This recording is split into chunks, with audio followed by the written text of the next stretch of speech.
For me as an artist, I'm not supposed to use AI. I did sort of cheat with Cool Machine. I put in a prompt to ChatGPT. I'm not proud of it. A prompt about city corruption and city hall, our justice system, and what it gave me was not. Well, I'll just read it to you. It was not very helpful. Okay, read it to me. In the criminal justice system, the people are represented by two separate yet equally important groups: the police who investigate crime, and the district attorneys who prosecute the offenders. These are their stories. Chung Chung. The Chung Chung was sort of a giveaway that maybe had plagiarized something. So that did not come from AI. The technology is not there. That's what I'm saying.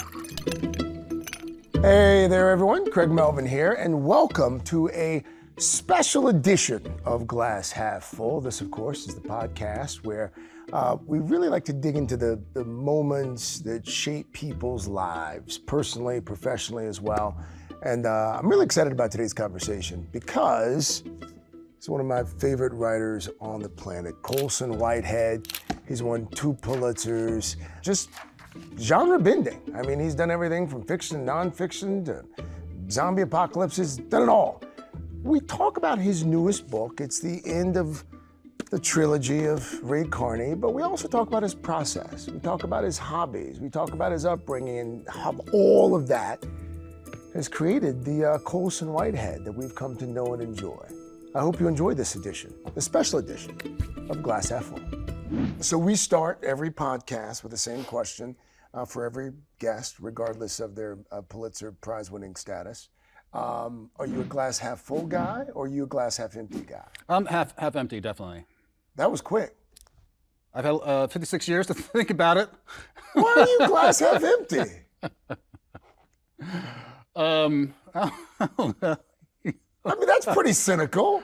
Well, if you read the paper, that's where we are. So have you always been a glass half empty guy, or is this? I have, and I don't see that changing anytime soon. At any point in your life? I had a cat I liked. His name was Tricky. Okay. He was a very cool cat. Okay.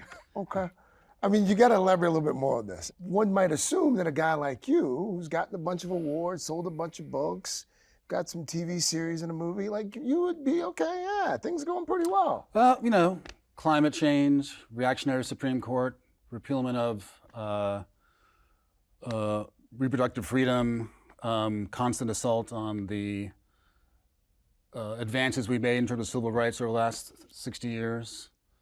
It's kind of a downer, kind of half empty. But you've at least explained your position, because your approach isn't it's not a personal approach, it's more of a societal perspective. You don't write a lot about that sort of stuff, though. The things you just ticked off, a lot of those things don't appear in... No, I mean, I don't... My first couple of books were very contemporary. Yeah. And I felt that I had sort of said my piece about how we live now. When you write a historical novel, you end up writing about where we are today. And so writing about white supremacy and Underground Railroad, time of slavery, and then we elect a white supremacist president. Obviously, some things are eternal. Slave economy was the maturity of capitalism. And of course, now we live in a hyper-capitalist state. If you write about the system as it was 150 years ago, you end up writing about how things are going now. And then in terms of just now and then, I think human nature is pretty static. People back then are the same as they are now. They have the same hopes and dreams. And so whether you're writing something set now or something 100 years ago, you end up talking about a lot of stuff that's universal. So here we are, I mean, this beautiful museum, 125th Street in Harlem. This is where the trilogy takes place. What is it about your connection with this particular part of New York City? I love every neighborhood in the city. Maybe not Staten Island, but I've lived all over, Manhattan, Brooklyn. The trilogy is set in Harlem, but I'm not, a Harlem maniac. To me, it's just like another beautiful part of the city I live in. But why is it set in Harlem then? I want to do a heist novel. I love Ocean's 11. I was really jealous. It must have been so much fun to come up with those capers and heists and the characters. So I didn't want it to be set like 100 years ago. It seemed like a lot of research, and I was kind of tired. Yeah. But 60s, 70s, 80s, I could do. And if you're going to do a black crime novel in New York City, it's either Harlem or Brooklyn, and Harlem is just sitting there. How much shoe leather research did you do for this one? I mean, were you walking around the streets of Harlem talking to folks, or? When I was little, I lived in Harlem till I was about 6 years old. So it was a long time ago. So I did have to walk around, and so I did a lot of location scouting, just zigzagging up and down different streets. Is this where Ray Carney has his office? Is this where he grew up? Is this a good place to dump a body? I did a lot of body dumping thinking. As you walked around Harlem? Just for research, yeah. You're like, yeah. oh, this would be a great place to dump a body. Yes. This might be a great place to kill someone. You gotta be prepared and think ahead. The latest work of fiction, it's dedicated to... New York freaking city. Why was it dedicated to New York freaking city? Well, the thing critics say, about certain books, that the city's almost a character, like Dublin and James Joyce's Ulysses, almost a character. And I've always thought that really kind of corny. But halfway through the first book, I was like, damn, the city is almost a character.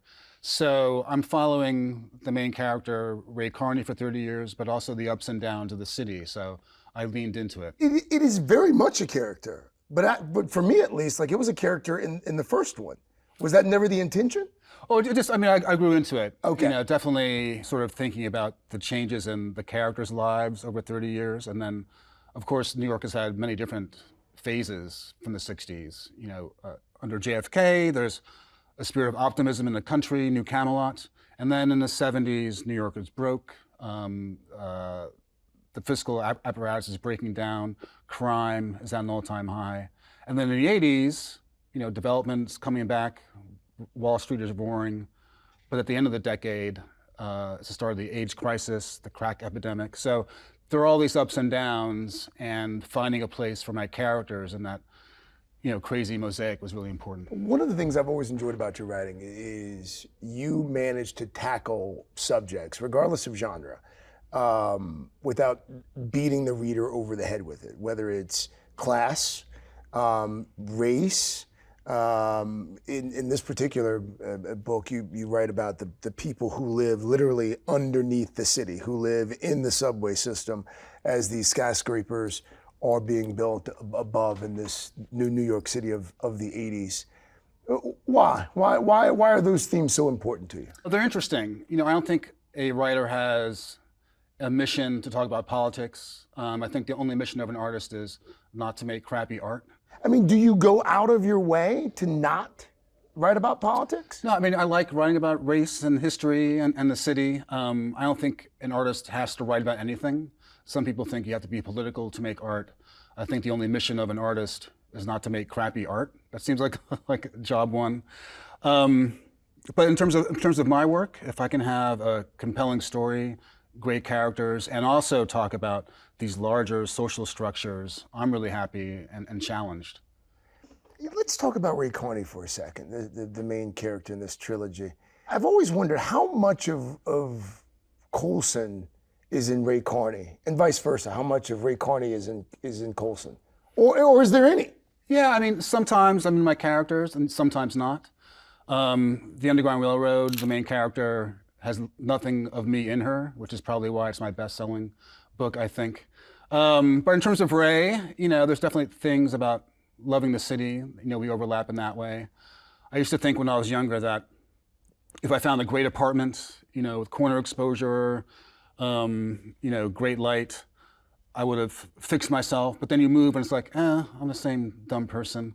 And Ray Carney definitely thinks that. He grew up really poor, and if he can get a nice place for his family and then like a townhouse, he'll have achieved something. But he's still Ray Carney, a divided soul. Constantly striving. Constantly striving. In terms of, I guess, he sells furniture, and I think that from growing up watching Twilight Zone and stuff like Brady Bunch, my platonic furniture is like mid-century modern. I didn't know how much I liked it until I started writing this book and getting some catalogs. So we both share a love for mid-century modern furniture. Huh. I did not know that. So that part of Ray Carney is actually Colson Whitehead. Yes, I try to commit fewer crimes than him, but we overlap in some ways. It's interesting to me because Ray, to your point, Ray Carney's one of these guys that he's striving, and he finally sort of makes it by maybe the standards of that day to a certain extent, but he can't break up with his former life. Like, he can't leave the dark side behind. Why? Well, I mean, that's part of, the crime stories. Whenever I try to get out, they pull me back in. In the case of the second book in the series, Crook Manifesto, he gets out, but then he's pulled back in because he wants to get Jackson 5 tickets for his daughter. So hopefully I'm playing with the structure. But I think all of us have these unresolved parts, and we're embracing or rejecting parts of ourselves that we love or don't like as much. And as I follow him over 30 years, I get to explore that in greater depth. In his 50s, he's settled, his business is doing fine, his kids have grown up, and then the question is, what's next? He's successful, where do I go next? Is that the question for all of us? Question for me, I'm not sure where you are, Craig, these days. No, I'm right there with you. Like, what's next? So, the stakes for him when he's in his 20s are different from when he's in his 50s. And exploring that has been a great, just a lovely task. Is that why you think this character has been so relatable for so many over the course of the series? Because there is some of that in all of us? Well, whether you're very much like the character superficially or not, hopefully I'm doing my job and that you can see yourselves in them. So a lot of us aren't criminals. Some of us are. I don't want to speak for the audience. Yeah. But you say some of us are? Some of us are. As in you? Statistically. Oh. I was like, I mean, if you want to confess here, we can turn it into Dateline. But he's, I think all of us are on our different journeys. And, so if I'm doing my job correctly, whether I'm writing about zombie hunters, that's in my apocalyptic book, or an escaped enslaved person, or a furniture store owner, you can see yourselves in them. You also, in this particular book, you introduce a concept. It's called the churn. And again, full disclosure, I haven't finished it yet, but I did find the concept very interesting. Explain what the churn is for folks who haven't read it yet. Yeah, it evolves over time. And in the first book, it's just a literal circulation of bribes between people and also stolen items. And so people are robbed, fences, like Ray Carney, someone who deals in stolen merchandise, brings it back into circulation. Things are moving, money's moving. And then I pull back in the next book to think about churn in terms of the city. 2 blocks from here, there are townhouses and brownstones that have been there for 150 years. And there's been a churn of generations of German immigrants, Jewish, Irish, and then black folks from the South coming through. The facades are the same, but inside there's been this great churn of people and striving. People come here, they live a few blocks away, they move to middle class, move to Long Island. And over a course of 150 years, the grandchildren of those first people who came are now moving to a gentrified Harlem. So I find that just lovely and engaging. The city is always just moving. And then there's this personal churn. And if you follow someone for 30 years, like Ray Carney, or in our own lives, there's so many different people we've been, people we're inhabiting. And so that is another kind of churn. I've always heard that writers, the successful ones, oftentimes write what they know, what they've experienced.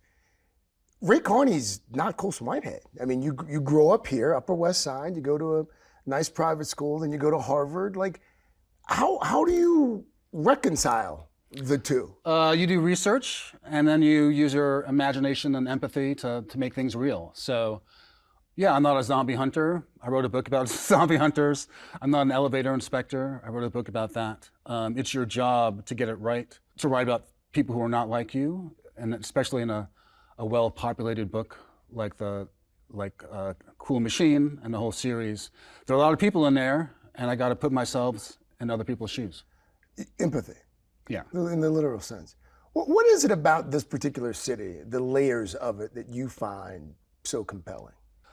I keep returning to it. It's my constant subject. My first book, The Intuitionist, is a sort of impressionistic New York, and it's very allegorical. My zombie novel is a utopian New York. Everyone's dead, so there's no competition for taxis or supermarkets. And this one, I wanted to get it right. And I think there's so much going on. There's so much great history. If you're writing about New York, it's not just New York, it's any big city, but also any hometown. And if I can channel the way we feel, all of us, about the places we love, even if you've never been to New York, I feel I've really done my job. In terms of this particular series that's coming to an end, I mean, Underground Railroad, Nickel Boys, both turned into big screen and small screen projects. Do we expect that's going to be the case with this? Do we want that to be the case? It's been optioned by Apple, and they're doing a pilot, so we'll see. I'm not working on it. I'm really terrible at screenplays. Whenever I write a screenplay, people are like, "Oh, you're such a good novelist. Why would you?" Yeah. They act like I put on some French hip hop. Like when French hip hop comes on, you're like, Yes. "What? What is this? Why would you do this?" Right. So you can't do everything. Yeah. So if someone else wants to take the reins and make it into a TV show, that'd be great. Who would play Ray? If you had your druthers, who would play Ray? I never think about that. It's a totally different thing. What do you mean you never think about it? You've spent years with Ray Carney creating him. You've never thought, like, in real life, who would actually be good at portraying him? Well, it's like I get a lot of things right, a lot of details, but I never see faces. Like I see their essence, and I never think about what they look like. And so when Barry Jenkins, incredible director, adapted The Underground Railroad, it was just really marvelous to see all the people he cast. I mean, I had an idea of what they looked like vaguely, and then each time someone came out on screen, I was like, that's exactly it. So I'm busy thinking about the characters and what they're doing, and not what they look like, really. And that's always been the case. Yeah. That seems interesting, no? Like, to not consider what they would physically look like on screen? Well, TV and film was really separate. When they were adapting Underground, and I was very excited, and Nickel Boys, I was just working on working with Ray Carney and on to the next thing. You mentioned that Ocean's 11 was part of the inspiration behind this series. Are you watching anything right now that's inspiring you? No. Okay. Yeah, not at the moment. What do you watch? This spring, I really enjoy Widow's Bay. It takes place in a sort of Stephen King, John Carpenter world, and the acting is incredible. As a kid, we were like a horror family. We always watched horror and science fiction movies. And Thanksgiving, we'd have turkey, and then we put on like blood-sucking freaks together. So Widow's Bay is for the Whitehead family. We love horror. This explains a lot. Yeah, no, it's all in there. This is why you can't be confined to one genre. I mean, you really have written in so many different genres. Is that by design, or is that? I just fell into it. I think growing up, I loved like Stanley Kubrick, and he would do his war movie, his sci-fi movie, his horror picture, and it seemed like if you do something once, why do it again? So keep stretching yourself. What do I like about this genre that I can take for myself, change, alter? If you do the same thing over and over again, you're probably not challenging yourself. So switching genres is a way of keeping it fresh. Years ago, I read something that you wrote after the election of America's first black president. It was tongue-in-cheek. It was a piece of satire.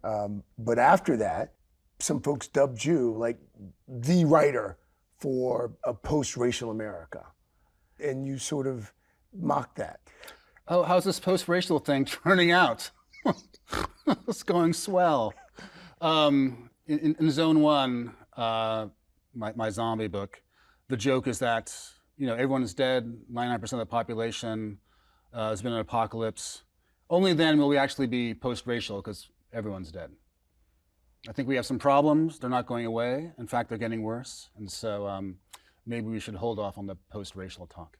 Do you feel an obligation as a writer of your stature, certainly, do you feel an obligation to write about issues? I have an obligation not to hand in crappy work, to do the best I can with each book.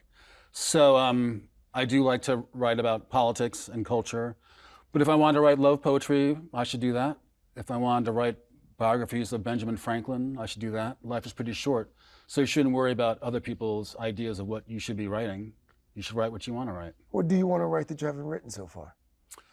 Oh, I haven't done like a straight sci-fi book, so maybe something science fiction-y. Okay. I am thinking about a romance at the moment, a love story.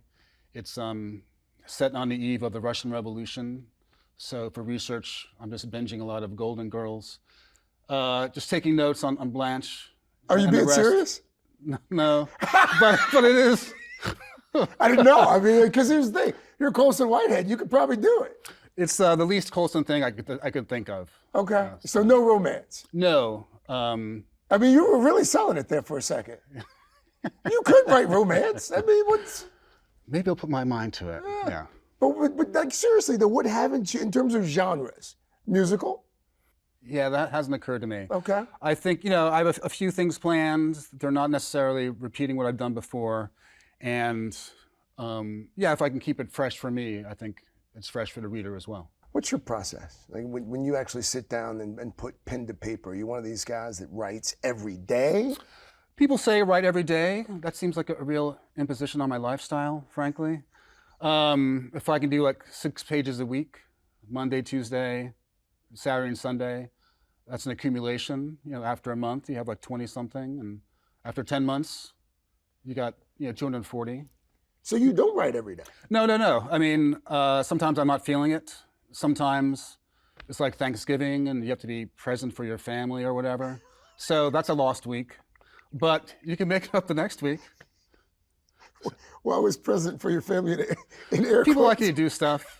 People like you to show up. You don't strike me as the kind of guy that necessarily always likes to show up when people ask, maybe? No? Well, I'm lucky that I can work from home. I can work from home. I can write a page, take a nap, do some spontaneous weeping, get back to work.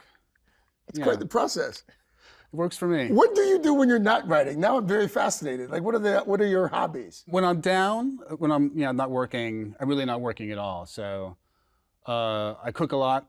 I have a smoker, so a big slab of ribs, a brisket. That's always fun in the summer. I'll goof off and play video games, stare off into space, think about my regrets, and then when I'm ready to work, I'll go back to work. And you use all of those things to inspire the work. Yeah, and really clear my head before I head into the next thing. You wrote something recently that caught my attention about artificial intelligence. How would you characterize our relationship right now with AI? Well, I think, if you overuse these tools, too much, they say that your cognitive faculties are going down. But if you look at the world today, no one's really making much of a contribution, so no big loss. For me as an artist, I'm not supposed to use AI. I did sort of cheat with Cool Machine. I was stuck after, the first 2 books, so I put in a prompt to ChatGPT. I'm not proud of it. A prompt about city corruption and city hall, our justice system, and what it gave me was not, well, I'll just read it to you. It was not really helpful. Okay, read it to me. So I put a lot of stuff in, and this is what it came out with.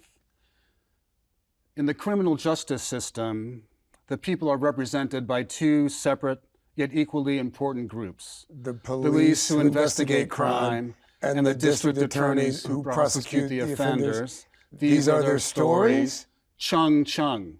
The Chung Chung was sort of a giveaway that maybe had plagiarized something. So that did not come from AI.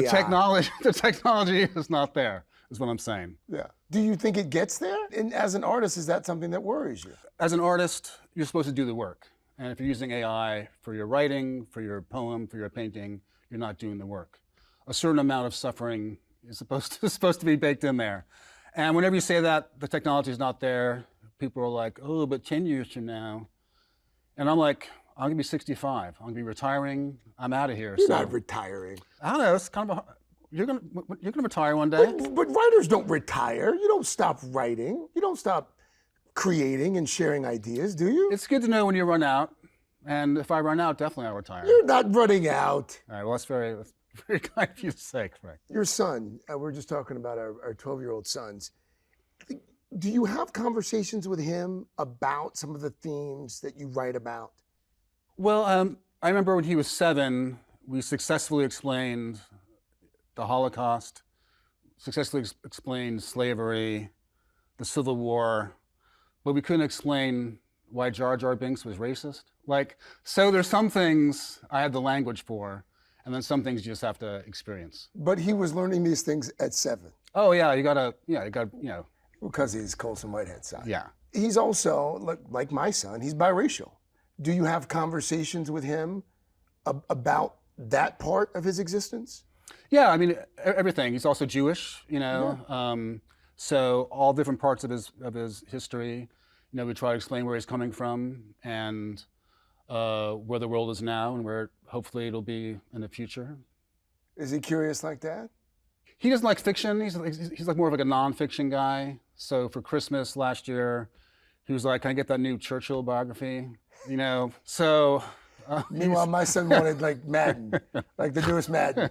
So he's a big reader, yeah, but not a fiction. Yeah, I've always found you fascinating, and as I'm sitting here with you now, I've realized why. I mean, you seem to be sort of this collection of so many different things. Like growing up, did you find that to be a challenge? Did you struggle at all with identity? Well, I mean, I knew from an early age I wanted to write. I loved horror stories. My family loved horror stories. I loved comic books, Marvel comics, and I adored Stephen King. And until I got to college, I wanted to write like The Black Shining or The Black Salem's Lot. Any Stephen King title, you put the black in front of it. That's what I wanted to do. Yeah, I mean, I liked reading all these different kinds of stories. I wanted to write them. And the great thing about my job is that I can write these different modes as time goes on and explore these different kinds of stories that I'm interested in. You're a great writer who just happens to be black. You don't seem to necessarily be one of those writers who's described as a great black writer. Have you paid attention to that? Yeah, I think people used to ask, "Are you a black writer or a writer who happens to be black?" And the answer to that is that a dumb question or a question that happens to be dumb? I contain multitudes, we all do. I'm a black writer. I'm a writer of crime novels. I'm a writer of historical fiction. I'm a writer who doesn't take out the trash. So keep your labels. I'm just here doing my work. What do you see as the role of writers in modern society? Do the work that you find compelling. Do the work that gives you reason to get up in the morning. I think, like in Europe, there's a big tradition of writers commenting and writing op-eds and editorials about the issues of the day. I have a lot of friends who are great writers who have dumb opinions. I don't want to read everyone's op-ed on this or that. If you're good at writing an essay, write an essay. If you're good at writing a novel, write a novel. It really comes down to, I think, doing the work that makes you feel alive, gives your life purpose, and then if there's a greater societal idea of what a writer should be doing, that's very external. You seem to be one of those folks, perhaps, that takes the work seriously, but you don't seem to maybe take yourself all that seriously. Well, if you saw my office, you definitely would not think, writer at work. So I have good work habits. I love my work, and so. But at the end of the day, I just like hanging out with my family and cooking for everybody, and the work is only one part of my life. Has it always been the case, or is this a balance that you were able to achieve later in life after some sort of epiphany? When you write your first book, you're not sure if you're going to be able to finish it, and then you do it once, like, oh, I can do it again. I've written books when I've been happy, when I've been sad, when I have money in the bank, when I've been broke. The work will always be there for you. So you should keep a sense of proportion and try to be present. Again, in air quotes, in air quotes. But for a guy who's won, not one, but 2 Pulitzers, is there an added sense of pressure when you put pen to paper? Do you feel like, okay, people are going to expect this to be great. I got to deliver. Well, I mean, if I thought that, would I do a crime novel after the Nickel Boys? Other people's expectations are other people's expectations. And so if it comes to pressure, I put more pressure on myself than anybody else could. Is this sentence work? Does this sentence work? Is the story any good? Is this interesting? I'm thinking about that all day, not so much about what the reception of the last book was. I'm really happy that people liked Underground and Nickel Boys, and they didn't just like it; they loved it. I'm glad that people liked them a lot. But the next day, you're just back at your desk, and it's just you. So it's you against your ambitions, you against what you want for the book, your own limitations as a person and an artist. So all that stuff is outside, and then when you get down to work, it's just you and the page, and whether things are going great or poorly doesn't really matter. You don't really care that much what people think about. I mean, it's better when people like your books. But it doesn't sound like it's motivating you. It doesn't sound like. No, getting it right is the motivation. And that's always been the case. Pretty much, I guess. Yeah. Well, it's working well for you. Many years from now, what do you hope that people remember Colson Whitehead for? He wrote that one book. I really liked it. I didn't care for the other ones. But if people like one of my books, I'm really happy. I think that's a lot to reach someone in that way. A novel, a movie, a poem, a painting. So after the apocalypse, when people are digging themselves out of the rubble, and I'm not sure what language they'll be reading, but perhaps they'll figure out how to decipher or translate English, and they'll pick up The Intuitionist or Cool Machine and think, they really produced some great art. Unfortunately, they destroyed themselves. Is there one book in particular that you are proudest of, that you look back on, you're like, this is? It's always the last one. Okay. So Cool Machine, it's closest to who I am. I really think I did what I set out to do, so I'm pretty proud of it. It's closest to who you are. Yeah, because it was written, last year. Sometimes if I go back to my first book, The Intuitionist, I'm like, who was this guy? I was in a very different personal space back then. So the closer it is to me now, the more I relate to it and remember its composition, what I was trying to do. What's one moment you're still chasing? Well, I got my driver's license 3 years ago. That's not true. Yeah. I grew up in Manhattan. I didn't get my driver's license until 3 years ago. Well, I mean, if you're in your early 50s, why bother at that point? What was the motive? What was the impetus? Well, my wife would do all the shopping and then take our kid to camp. Got kind of surly when it came time to pick him up from camp. I got the hint after a couple of years that maybe I should just contribute like a man and a person in this household. So you took driving lessons? Yes, and I took it on Upper West Side. A lot of bad drivers in Manhattan apparently. Double parked, triple parked, kids at the colleges not looking. Yeah. It was me and there's a bunch of 16-year-old girls. So for the plate, they show you videos, it's a 5-hour class where they show videos don't drive drunk, this is how you parallel park. Yeah. And it was just me and 16-year-old girls. And then he would show the instructor would show YouTube videos of don't drive drunk. But the ads were all keyed to his YouTube account. So it was erectile dysfunction. Just over for 5 hours of just pay for a premium account, man.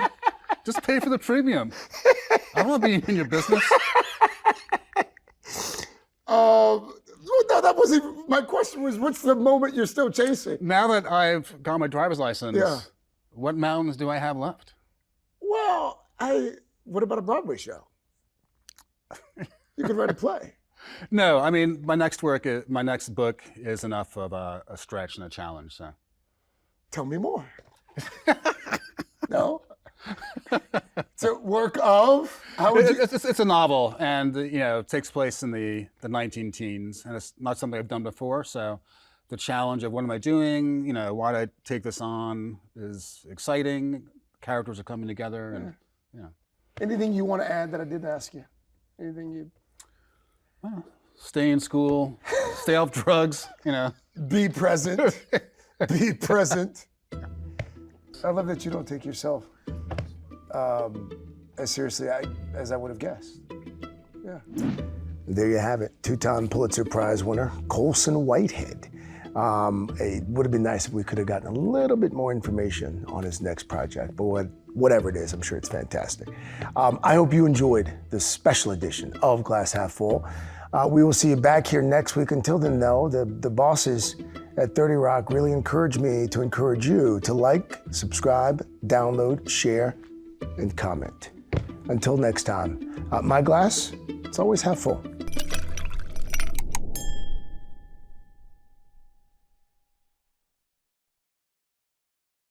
Hey, thanks for watching. And don't forget, you can catch the Today Show every morning on NBC or take Today when you're on the go. Just follow the Today podcast on Apple Podcasts, Spotify, or wherever you listen.